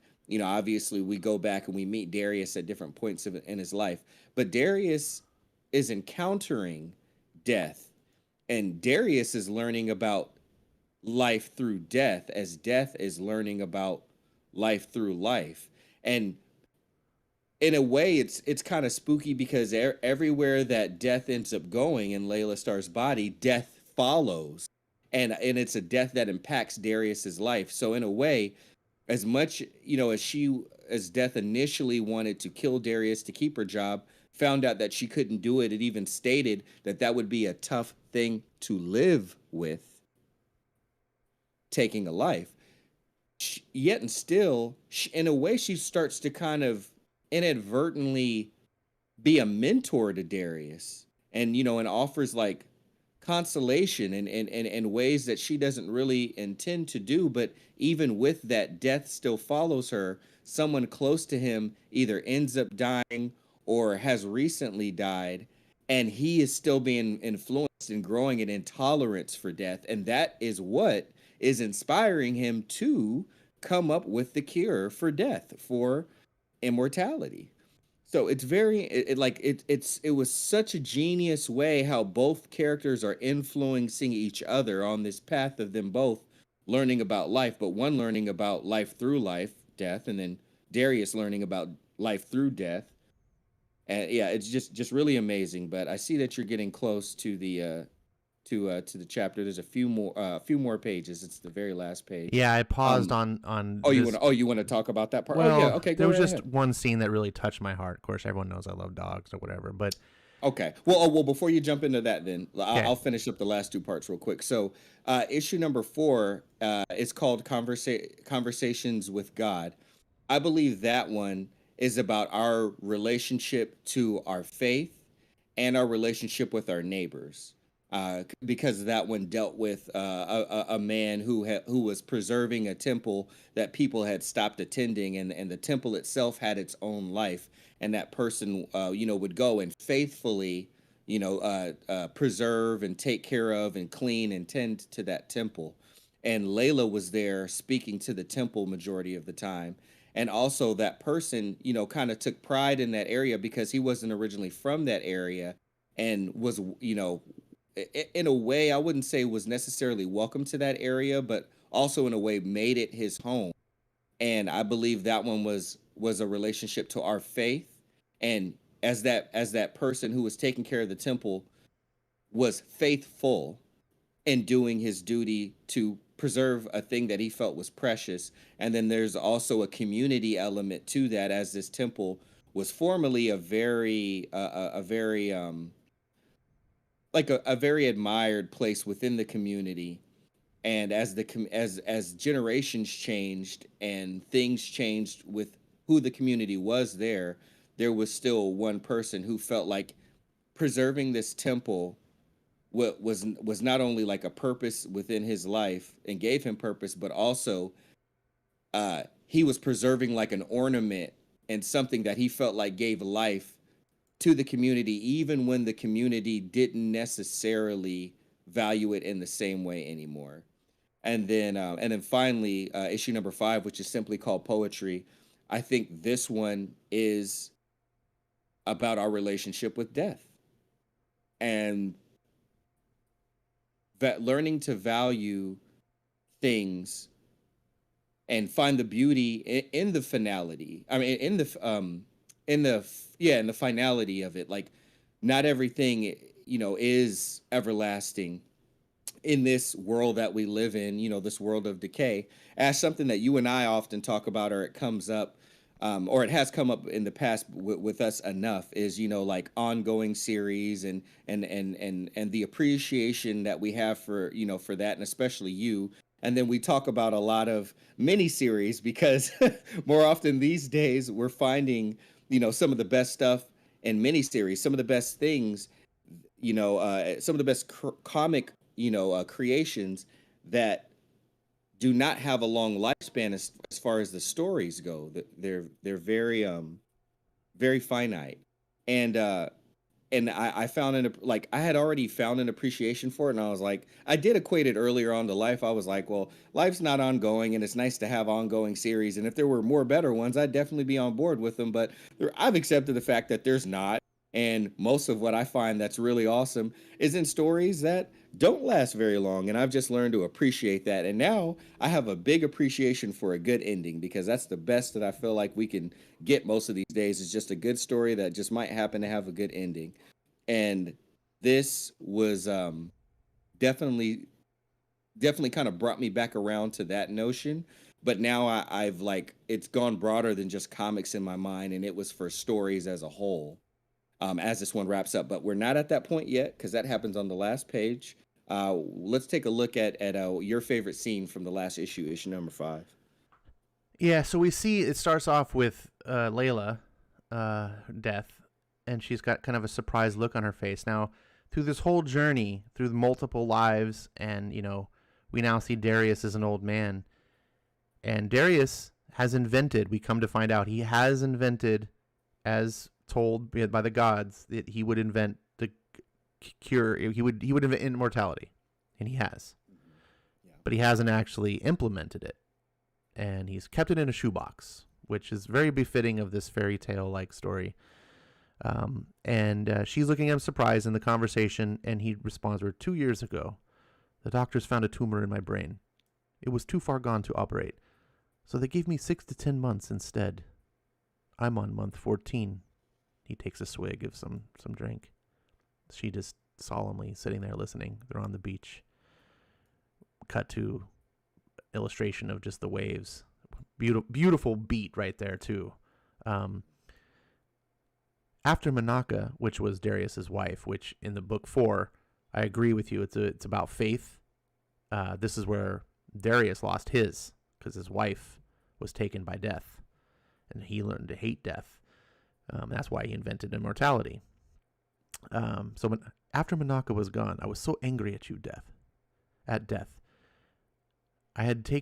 You had taken everyone I had held dear. I put all of myself into finding a way to stop you. And perhaps Along the way, I forgot there were others who needed me too. Cut to a picture of a child looking through the doorway, missing his father. When my son, Neil, needed me the most, I was away fighting battles against my own grief. We never recovered from that. I haven't spoken to my son in years. I'm sorry, Death can only say. No, that's just it, you see? We all live these flawed, imperfect lives. You are not to blame. I made my own way here, and now, before I go, all I want is to see Neil and tell him I wished I could have been better. Here, at the end, I finally see how beautiful it all is. I realize I spent my life chasing a miracle. But this is it, isn't it? This is the miracle. This place. The sand, the sky, the sea beyond. No grand magic. Just a quiet breath taken to yourself. They sit on the beach looking at the sunset. Then we cut to the dog that he was saving. He's been living as kind of a hermit in this little hut, and people bring their animals that are basically beyond hope. This little kid saved this dog, and there's a really touching little story in that about, but I won't go, and I digress. Cut back to the dog, and we can see what appears to be Death's hands touching the dog as it lies there. I sought the greatest feat to cheat death, or maybe it's hard to tell with this art. I sought the greatest feat to cheat death, and here, the real miracle is a three-legged pup clinging desperately to life. We get the poem. I want to arrive at the end with scars to show for rash decisions made by a careless heart. And there was something about, and I read multiple pages on that because there was something about the way it led up to this and just how simple that is, about how the miracle is the three-legged pup. It's the clinging to life, that life exists at all, right? And I struggle to put it into words, what in my brain, like I feel like I comprehended by reading this. And I can't translate Rom's writing into an explanation. This is a book you have to experience. And that is why I think of this as a work of art, because that's how art works, right? We can all write a description of something. I can write an essay about why you shouldn't stick a fork in an electrical socket and communicate to you, that. But a work of art transcends just raw information. It lets you understand your world in a different way. It lets you experience world through someone else's eyes. And I as I sit here talking and stuttering, I feel I feel inadequate to describe what I'm feeling. And this, I can only hope to say that that inadequacy is a testimony itself to what this book does for me and how good it is. And there's this scene, I don't know, like I said, of course dogs have a special place in my heart and stuff, but how Death, I think this is kind of a pivotal moment, how Death kind of understands the value of life. And there's one final bit at the very, very end, where after Darius has passed on, and he asks only one wish to take the box, and basically says, here, you have this box, you do with it as you please. I'm not going to make man immortal. He's not going to even save himself. He's going to put it in. And that's what the box was. The box was the secret to immortality. He had kept it inside, but he entrusted it to Laila at that time, to Death. Right. Yeah, and so she's now has it. And we get to the end, and she's on the beach with Prana, and the little, I presume it's the same pup, now a little bit healthy, standing on the beach with her, Yeah. and saying, he's like, I'd be careful with that water. You remembered what happened last time you went for a swim, right? He's dying, Prawn. And there's nothing that I can do to stop it. I know. I'm sorry. And they hug. Who is to say exactly how things end? If there is one thing we have learned, it is that life's endings are bereft of answers. And that moment was just so poignant for me. Like, at the end, this man that she wanted to die, essentially, that's why she came down to Earth, was to kill him as a baby. She witnessed his life, and his life, and I don't want to boil the book down to being that this is what the meaning of the book is.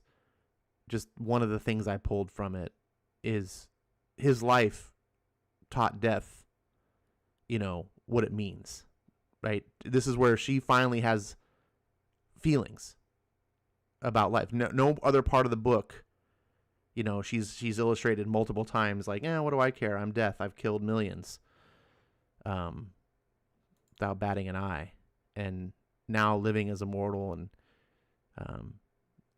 just Darius, I don't know. I like, again, I feel like I struggle to fully grasp, but it feels like Darius's real purpose wasn't inventing immortality.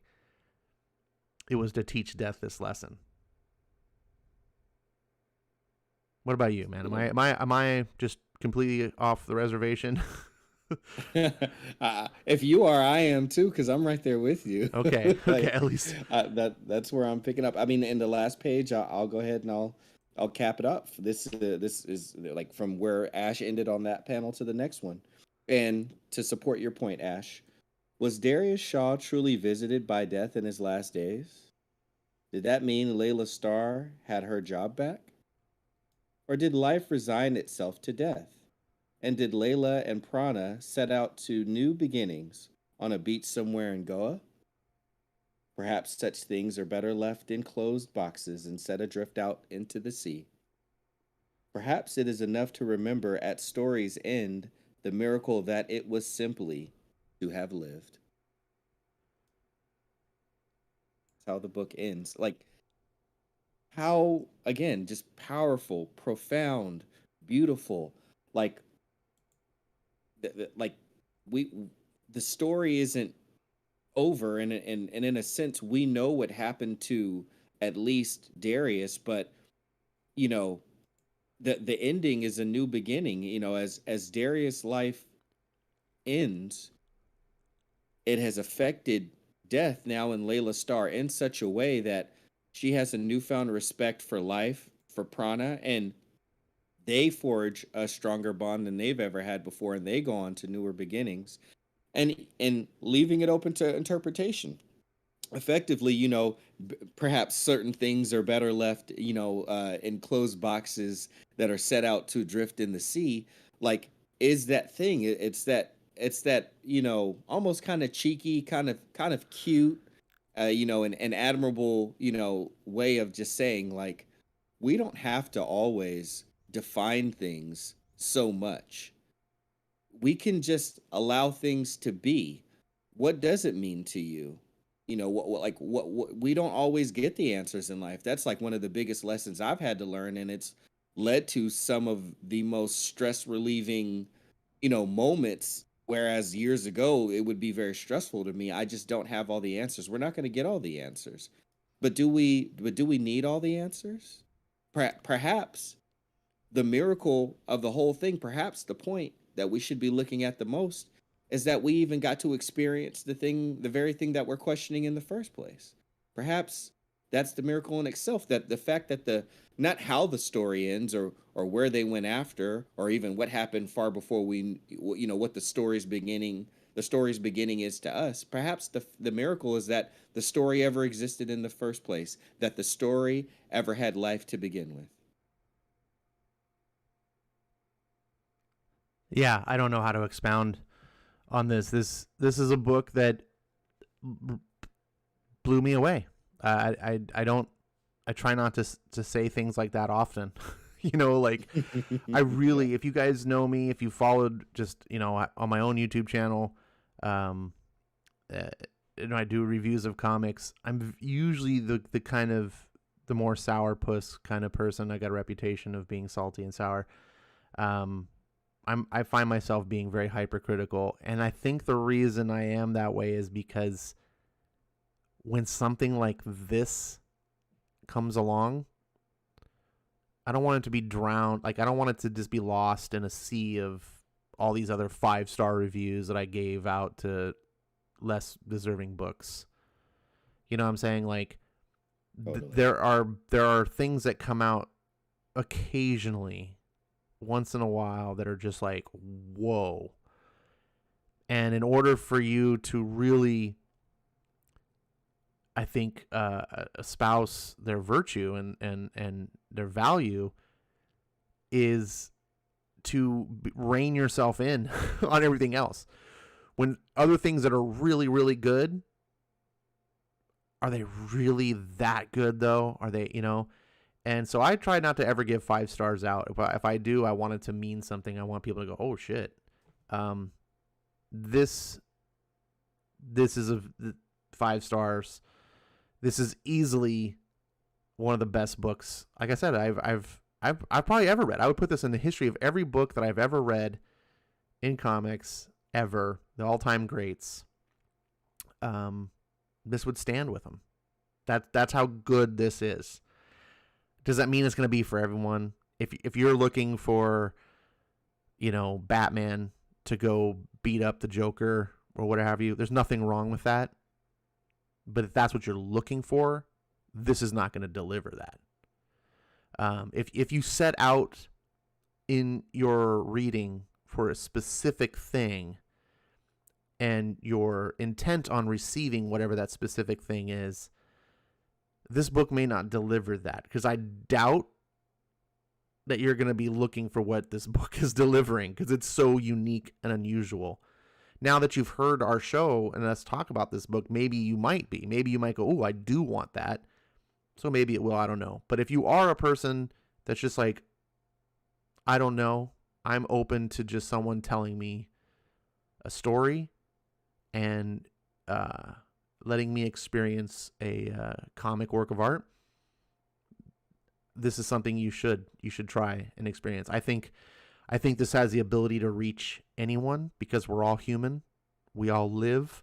I think Rom V understands so much about humanity. Like, each of these issues touch on like what Skip, you were saying, the different themes and different time periods in our lives, whether it's learning about our elders, our own existence, our faith, different things like that, accepting death. These are all different things that many of us can relate to. I particularly found myself on the book number 5, not that I'm a super old guy, but as I get towards the end of my 40s, I'm a lot more cognizant and aware of my mortality than I was, say, in my 20s. When you're a younger person, life is so about life. Like, oh, the whole world's ahead of me, and there does become a time where much of your life is now behind you, and you start becoming aware of that. And I don't say that to be a downer, but it's just so profound to me that Rom V seems to so be aware of all these different periods, and so able to, even the fact that this was all Indian, like, you can feel the cultural influences are thick in this book. And I thought I was going to get lost when I read that first issue, and I was like, oh, this is very Indian, and Rom V's, totally. I think Indian, but it worked for me. I think being able to be separated and immersed in a different cultural viewpoint because in the end of the day, despite what cultures we grew up in, we're still all human, right? We're still all biologically wired. Cultures influence that biology, but they don't define it. So I love this book. I feel like I've just talked too much about it. Like I'm just doing it injustice by just being ineloquent. But thank you for sharing it, everyone that did. Jimmy, I saw him in the chat. He was one of the people I think that loved this book. HP, I don't know if you're still watching, listening, but he was one. Everyone basically that I've talked to that's read this book. If you were a person that's read this book, you probably, recommended this to me, and it sucks that it took me this long to get to it, but I'm glad that I did. I'm glad I did not overlook this book. This is going to be a permanent addition to the collection, and this is like the kind of book that I want to like give to other people too. I can totally understand why you gifted this to Jimmy, because there's people I can think of that I'm like I want them to read this book. Absolutely. And the nice thing that I've found about, that particular, one little, when you mentioned your birthday, I was like, okay, well, I'm just going to hang on to like just shipping them out so it's closer to his birthday anyway. So you got your two different shipments of birthday books, but this was going to be one that I sent to you, and I had your copy, and you said that you had gotten number one, or you were going to get number one. I think by that time, I think you had said you were going to get it, and I was hoping. I was like, no, don't get it. I already got it for you. And then you ended up getting, I think, a digital copy, and that's when I was like, oh, okay. So I ended up pulling it out, and then that is the one that I ended up sending to Jimmy. And then I went and I put together the rest of the set for him. But what's nice about this book is that there are enough people that have not heard about it yet. I've gone to many shops that have had so many copies of this book still just there. And like, I remember when the book started to take off and I went to my main shop, and then there was like a few less, but even still for a long time, like there were second printings of number 2 and like issue number 4s that were just there. And then I found another shop that just had like a bunch of every issue except for number 1. So if anyone's listening to this, if you don't live near a shop close by, or your local shops don't have copies of it, like, feel free to find me on Twitter, or better yet in the Discord, because like I get those notifications. I don't get Twitter notifications because I don't have it on my phone. But feel free to hit me up and we can work something out to where like this book is so good. Like, I don't mind driving around the greater Sacramento area, like putting it together for, like, I just realized that like I started getting all the foil covers for it because I was just like, man, these foil covers are so good. And of course I love Danny, and they got Danny to do a full cover because I'm sure Rom knows Danny from doing Coffin Bound with Dan Waters, because they're in that collective together called White Noise. So I started buying up all the rest of them, and I almost have all of them, but I realized that my issue number 5 was like not in the greatest condition. Like, it's got a few like little corner crunchies, and I was like, man, I'm gonna buy me another issue number 5 foil, man. I want mine in a better condition because I just love the book so much. So I joyfully drove around Sacramento calling shops, collecting the rest of the books for Jimmy. If anybody wants it this much, this is a book that touched us both in such a precious way, in such a lovely way. And like, I have such an appreciation for how it did, even at a time where I'm dealing with a lot of personal things that my life did not feel the most enjoyable, with the exception of like nights that I would do a show like this. I have no problem driving around and like collecting that book for you if you want it, and then just cover shipping and cover the cost of the books. I'm more than happy to do it, because this is where an art goes beyond just being entertaining and actually adds value to our lives. And that's something that I'm all about. So let me know, and then also come join us in the Discord anyway, and like talk about these things. Like, Ash is posting books that he's reading in the Discord. I got a little kind of temporary type thread where I put up indie books that I'm reading, and then we, of course, we just shoot the crap on, movies and memes and whatever. So come hang out. Yeah, definitely come hang out. It's great. And I love to hear, as much as I talk, it's not because I really want to hear the sound of my voice. I just love talking about this stuff. And by talking, I mean hearing other people too. I like discovering new things. I mean, without knowing Skip and without talking about these books with people like you guys listening in, being on the Discord, I would have never read this book. Being able to share. Yeah, this book literally got introduced through this show. We were live doing this show, and HR talked about this book. Yep. So I totally remember. Go. I totally remember. And I gotta say, man, it was that first cover. He had said, "Oh yeah, I get this," and I was like, some girl falling through the sky, just long as like, this is not whatever. I'm sure it's quality, but it's just not for me. I had no idea, and I regret. I wish I could have been on the bandwagon from day one, because it's that good. Like I said, this is a work of art. If you have an opportunity to get these, or if you don't want to go through the efforts and hassles, I can understand. Get the trade. I don't know when the trade's coming out. I haven't heard. Not till January. Okay, it's not terribly long. I hope this. Yeah. I hope Boom gives this a really. I hope this gets a hardcover. I don't know if it was successful enough to warrant. But like I said, this is one of those pieces you'll have in your collection that I think you'll treasure it just because it's so good. You'll be so proud to own it. This will be the kind of book that you're like, dude, you need to read this. This is different than anything else. This is not your run of the mill. Just like I said, it's nothing wrong with Batman or mainstream comics or anything like that. It's just sometimes you come across something that's just so profoundly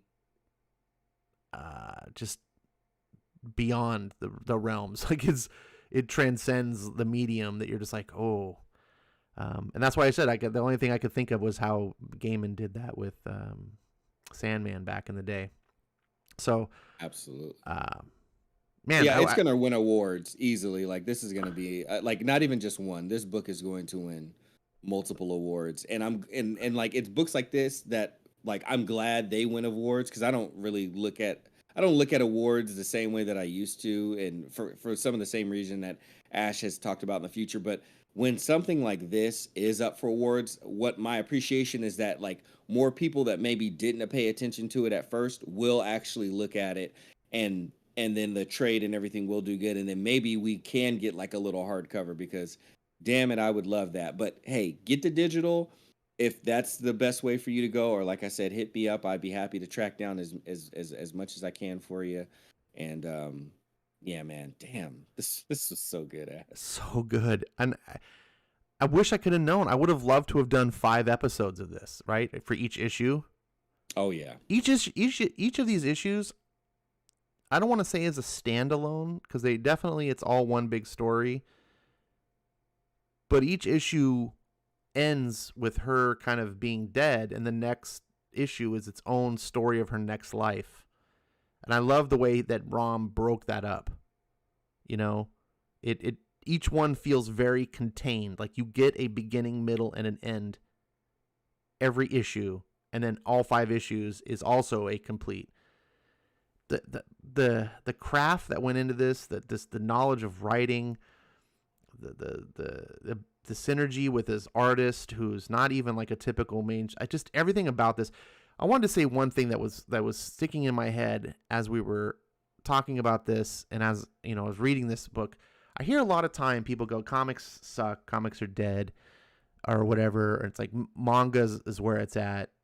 Just forget comics. Either read back issues, go manga. And look, back issues are great. Manga can be great.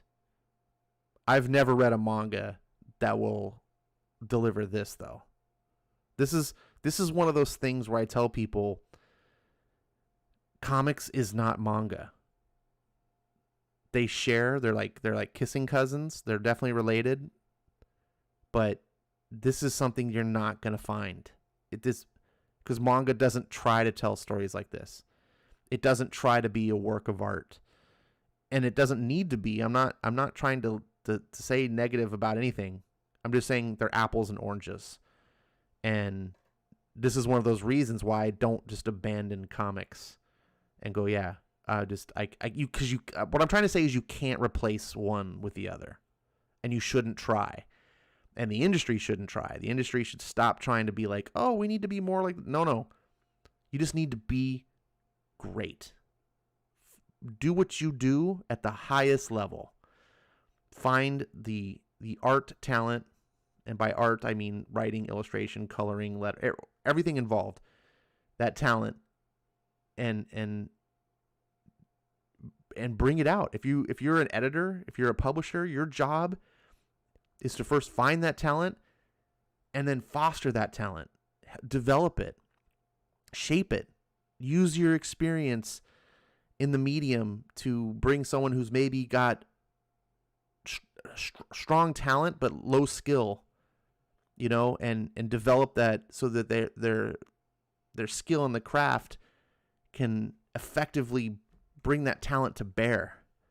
Because I see a lot of that in comics today too, where there's just, there's people out there that got some, raw talent, but no one can bring it to the table. Anyways, I don't want to get off on a tangent. This was fantastic. Absolutely love this book. We ran long because I just can't shut my mouth up about it.